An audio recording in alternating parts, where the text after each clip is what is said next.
Hello friends, welcome back to my channel. আশা করি তুমি ভালো আছো। আমিও খুব ভালো আছি। আমি একটু দেরি করেই এই ভিডিওটা আপলোড করছি। এটা হচ্ছে পুরো গণেশ পুজোয় আমি যত ঠাকুর দেখেছি সেই কটা মিলিয়ে একটু একটু করে দিলাম তোমাদের সামনে তুলে ধরার চেষ্টা করেছি। তোমরা সেটা একটু দেখে নিও। প্লিজ প্লিজ ক্ষমা করে দিও, একটু দেরি হয়ে গেছে ভিডিওটা ছাড়ার জন্য। চলো দেখতে থাকো। আজ এই গণেশ ঠাকুর দেখতে বেরিয়ে পড়েছি। এই দেখো, এখানে আমাদের এখানে তো গণেশ ঠাকুর মানে প্রচুর হয়, দুর্গাপুজোর মতো পুরো ভিড় মানুষের, প্রচুর প্রচুর ভিড়। মানে রাস্তায় বেরোলে তুমি বুঝতেই পারবে না যে এটা দুর্গা ঠাকুর দেখতে যাচ্ছি না গণেশ ঠাকুর দেখতে যাচ্ছি। এখানে গণেশ পুজোর এতটাই প্রচলন রয়েছে, তাই খুব বেশ ভালোই লাগে পুজোর মতো ঘুরতে, ঘোরাফেরা করতে, বাইরে খাওয়া দাওয়া করতে। ঠাকুর দেখতে কার না ভালো লাগে বলো। যে কোনো আমরা তো বাঙালি মানে একটা ক্লু পেলেই চলে যাই যে সেখানে আনন্দ করার জন্য। তাই একটা ক্লু পেয়ে গেছি, গণেশ ঠাকুর দেখতে যাব। চলো আমরা সবাই মিলে বেরিয়ে পড়েছি গণেশ ঠাকুর দেখতে। দেখতেই পাচ্ছি এখানে লাইন, প্রচণ্ড লাইন পড়েছে। এখানে একটা ভূতের প্যান্ডেল, এই দেখো ভূত বসে রয়েছে। এই প্যান্ডেলের ভিতরে ঢুকে পড়েছি। রাইসোনা তো একটুও ভয় পাচ্ছে না। আমার তো দেখে প্রথম প্রথম একটু ভয় লাগছিল। এই দেখো মুখোশ পরে রয়েছে, ভূত দাঁড়িয়ে রয়েছে। রাইসোনা আবার হ্যান্ডস আপ করছিল, ও তো একটুও ভয় পায়নি জানো। আমি তো এত বড় হয়ে আমার একটু ভয় লাগছিল। দেখি একটা হাতের সামনে একজন মুখোশ পরে দাঁড়িয়ে, মানে ভূত সেজে একটু ভয় দেখাচ্ছে, একটু মজা করছিল। কিন্তু বেশ ভালোই লেগেছে, কিন্তু একটু একটু ভয় তো লাগছিল। আবার বাবান কী করেছে জানো, ভূতের সঙ্গে আবার হ্যান্ডস আপ করেছে। হ্যান্ডস আপ করে হাতটাই ও চেপে ধরেছে, হাত আর ছাড়ছে না। তারপর কি কাণ্ড, তারপর অনেকটা পরে হাতটা ছেড়েছে, তারপরে আবার বেরিয়েছে। এই দেখো এখানে একজন বসে আছে, এই দেখো ওখান দিয়ে নিচে দিয়ে হাঁটছি আর পায়ের মধ্যে হাত দিয়েছে। আমি তো ভয় পেয়ে গেছি। তারপরে দেখি এখানে মুখোশ পরে একজন বসে আছে। ভীষণ মজা হয়েছে, সত্যি খুব ভালো লেগেছে প্যান্ডেলটায় ঘুরে। ভিতরে চলো এখন ঠাকুরটা দেখি। এই দেখো এখানে একজন রাইসোনাকে দেখাচ্ছে তোমাদের দাদা ভাই। ও তো ভীষণই মজা পাচ্ছে, একভাবে তাকিয়ে আছে। ভিতরে ওই দেখো আমাদের গণেশ দাদাকে দেখা যাচ্ছে। চারিদিকে ভূত আর মাঝখানে আমাদের গণেশ দাদা। প্রচণ্ড অন্ধকার ছিল, যেহেতু ভূতের প্যান্ডেল, একটু অন্ধকার না হলে মানুষের একটু আকর্ষণটা হবে না। তাই মানুষকে আকর্ষণ করার জন্য একটু অন্ধকার করেছে, ওদিকে লাইটিংটা বেশি দেয়নি। এই দেখো দূর থেকে দেখালাম, খুব সুন্দর হয়েছে ঠাকুরটা। চল এবার বাইরের দিকে বেরিয়ে এসেছি। এখানে লাইটিংগুলো দেখো, খুব সুন্দর লাগছে লাইটিংটা। আরও আছে ওদিকে লাইটিং। চলো যতটুকু পাচ্ছি তোমাদের সঙ্গে শেয়ার করছি, তোমরা একটু কষ্ট করে দেখে নিও প্লিজ। চলো সামনের একটা প্যান্ডেল দেখা যাচ্ছে, এটা একটু দেখি। চলো প্যান্ডেলটা খুব সুন্দর হয়েছে, দূর থেকেই দেখে খুব ভালো লাগছিল। চলো ভিতরে যাই, ভিতরে গিয়ে তোমাদের দেখাচ্ছি। ওয়াও, অসাধারণ হয়েছে প্যান্ডেলটা, খুব সুন্দর লাগছে। বাহ, দারুণ লাগছে দেখো, হালকার মধ্যে খুব সুন্দর লাগছে। চলো ভিতরে যাই, ভিতরে গিয়ে তোমাদের দেখাচ্ছি। যে বাবান আগে বেরিয়ে পড়েছে, যে রাইসোনা দাঁড়িয়ে পড়েছে। রাইসোনা এখন গাড়ির সামনে দাঁড়িয়ে আসে, বুঝেছো তো, সেই জন্য একটু হাওয়া লাগবে বলে ওকে মাথায় রুমালটা বেঁধে দিয়েছিলাম। কারণ এখন সিজন চেঞ্জ হবে, পুজোর পরেই ঠান্ডা পড়ে যাবে, বাচ্চাদের বিশেষ করে আগে ঠান্ডাটা লাগে। সেই জন্য ওকে মাথায় এটা রুমালটা পরিয়ে দিয়েছি। তোমাদের দাদাভাই, বাবান আর রাইসোনা যাচ্ছে। আমি যেহেতু ক্যামেরাটা দেখাচ্ছি, ওদেরকে ভিডিওটা করছে, আমাকে আর তোমরা দেখতে পাচ্ছ না। চলো বাবানকে বলছি একটু আমাকে দেখানোর জন্য। আমারও তো ইচ্ছা হয় বলো, আমি একটু ক্যামেরার সামনে আসি, আমাকেও সবাই দেখুক। চলো ভেতরে যাই, আগে ঠাকুরটা দেখে নাও, তারপর আমাকে দেখাচ্ছি তোমাদেরকে। চারিদিকে গান বাজছিল তো, সেই জন্য আর তোমাদের দেখাতে পারলাম না, ভয়েসটা আমি দিয়ে দিলাম। প্রচুর গানের আওয়াজ পাওয়া যাচ্ছিল। এই বাবানের হাতে আমি ক্যামেরাটা দিয়ে দিলাম, বাবানকে বললাম চল আমাকে একটু দেখা। ও তো ক্যামেরাটা নিয়ে আমাকে দেখাবে কি, অন্যদিকে ক্যামেরাটা অন করে বসে রয়েছে। দেখতেই পাচ্ছ ওর কাণ্ড কারখানাটা।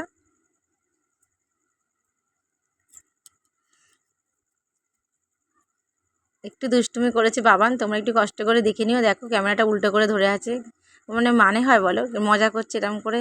প্লিজ তোমরা কিছু মনে করো না, একটু কষ্ট করে দেখে নিও।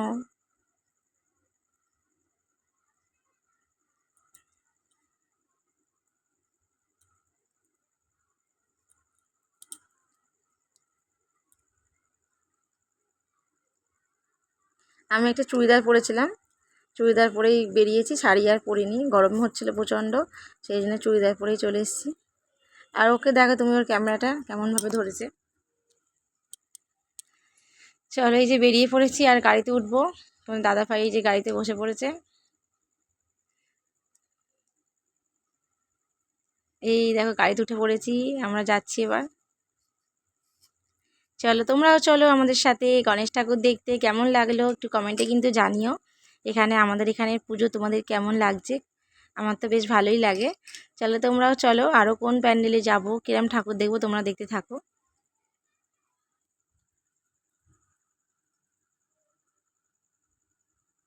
আর একটা দেখো প্যান্ডেলের সামনে যাচ্ছি, ঠাকুরটা সামনে দেখবো। খুব সুন্দর হয়েছে ঠাকুরটা, কিন্তু আমরা গাড়ি করে যেহেতু রানিং গাড়িতে যাচ্ছিলাম সেই জন্য তোমাদের আর দাঁড়িয়ে দেখাতে পারলাম না। খুব সুন্দর হয়েছে, পরে আসার পথে যদি তোমাদের টাইম পাই তোমাদের একটু দেখাবো। আর এই দেখো চলে এসেছি এখানে লেভেল ক্রসিংয়ের সামনে। ক্রসিংটা এখন ফেলা রয়েছে, যেহেতু ট্রেন যাচ্ছিলো সেই জন্য ক্রসিংটা ফেলে রয়েছে। আর এখানে এখন পরপর অনেকগুলো ট্রেন যাবে, খুবই বোরিং ফিল হচ্ছিলো। এখন পরপর 3-4টে ট্রেন গেছে, প্রায় 15-20 মিনিটের মতো দাঁড়িয়েই রয়েছি। ঠাকুর দেখতে বেরিয়ে এতক্ষণ দাঁড়িয়ে থাকতে ভালো লাগে বলো? তারপরে এই দেখো ক্রসিং উঠে গেছে, আমরা এখন ক্রসিংটা পেরিয়ে চলে এসেছি এইদিকে এপারে এসে এখন এদিকে প্রচুর ভিড়, এখানে ঠাকুর হয়েছে প্রচুর। এই দেখো গেটটা দেখো, লাইটিংটা খুব সুন্দর লাগছে, পুরো চন্দননগরে যেমন পুজো হয় জগদ্ধাত্রী পুজো ওরকম ধরনের লাইটিংটা মনে হচ্ছিলো। আর খুবই ভালো লাগছিলো, রাইসোনা খুব মজা পাচ্ছিলো। চলো এখন সামনের দিকে আর কি ঠাকুর আছে তোমাদের দেখাচ্ছি চলো। এই দেখো আরেকদিন এখানে বেরিয়ে পড়েছি, লাস্ট দিন পুজো দেখতে। লাস্ট দিন আমি চুড়িদার পরেছিলাম। লাস্ট দিন এখানে একটা মেলা হয়েছে, এই মেলাটার মধ্যে ঢুকছি। মেলাটা খুবই বড় মেলা, প্রচুর ভিড় মানুষের। চলো মেলার মধ্যে দেখাই, অনেক জিনিসপত্র বসেছে। রাইসোনাকে কি কিনে দিই, রাইসোনা কি বায়না করে সেটা তোমরা দেখতে থাকো, খুব ভালো লাগবে আশা করছি। আর প্যান্ডেলটা তো অসাধারণ হয়েছে, অপূর্ব হয়েছে। তোমরা যতক্ষণ না দেখছো বুঝতে পারছো না, দেখার পরে তবে বুঝতে পারবে যে প্যান্ডেলটা কত সুন্দর হয়েছে, কত ভালো লাগছে। দেখো চলো দেখতে থাকো।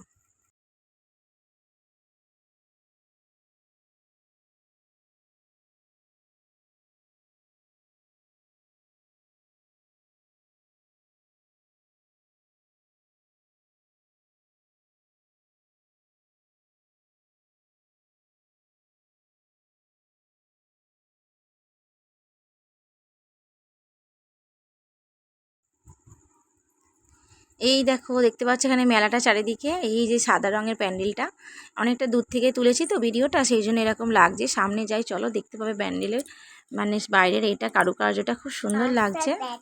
রাইসোনা তো মেলা এসছে মানে চারিদিকে কি চারিদিকে বসেছে বেলুন। একটা হেয়ার ব্যান্ড বসেছিল মাথার মধ্যে, সেগুলো আলো লাগানো। আমার তো খুবই ভালো লাগছিলো, রাইসোনাকে ওটা কিনে দেবো। দাদাভাইকে বললাম চলো আগে ঠাকুরটা দেখে আসি, তারপর আসার পথে কিনে দেবো। ঠাকুরটা দেখতে যাচ্ছি, চলো প্যান্ডেলের ভিতরে যাই।